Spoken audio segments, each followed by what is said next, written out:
یوتیوب فارسی تموم شد. گفتنش هم خنده داره. نمیدونم آقا اون ویدیویی که من گذاشته بودم داستان به این نبود که من میخوام برم. اصلا کسی در مورد رفتن حرفی نزد. من نمیدونم چه خبره، ولی داستانه که من هستم فعلا تا زمانی که یوتیوب فارسی زنده است و ما زنده ای من هستم.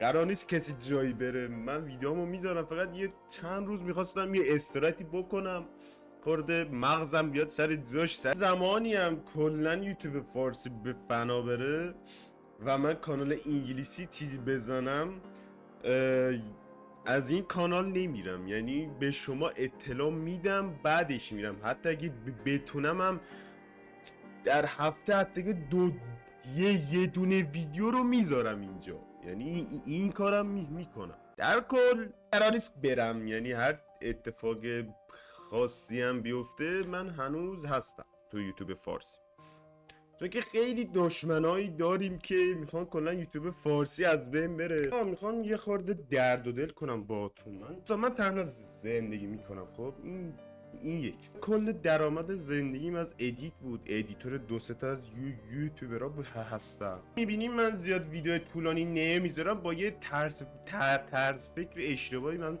تو آپارات ویدیو میذاشتم، مثلا خیلی هیت میکردن یا مثلا اصلا کامنت نمیذاشتن، درک نمیکرده یعنی آدمو.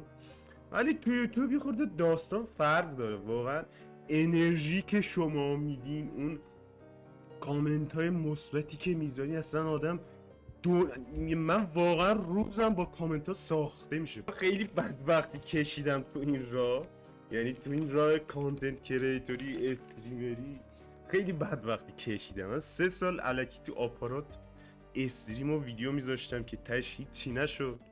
با کلی ناامیدی و کلی چیز اومدم یوتیوب. الان یوتیوب هم اینطوری شد. چیز خاصی هم نیست، به احتمال خیلی زیاد درست بشه، ولی خب از این ورم یه تجربه شده واسم.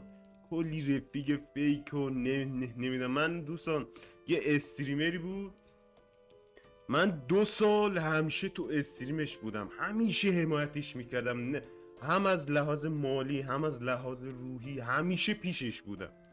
بعد آخرش یه نفر دیگه اومد 30 میلیون دونیتش کرد و گفت منو بند کن و اون استریمرم زد منو بند کرد به خاطر 30 میلیون پول. میخوام وقتتون رو بگیرم. دمتون گرم که حمایتم میکنین. دمتون گرم. مرسی هم واسه این که رسیدیم به 500 تایی. عشق منین. حالا زیاد نمیخوام حرف بزنم، من میخوام حرف بزنم درد و دل کنم تا فردا صبح باید اینجا باشه. میگم و تا ویدیو بعدی من هنوز زندم. اینم بگم من هنوز زندم و ویدیو خواهم گذاشت. دمتون گرم و تا ویدیو بعدی خدافظ.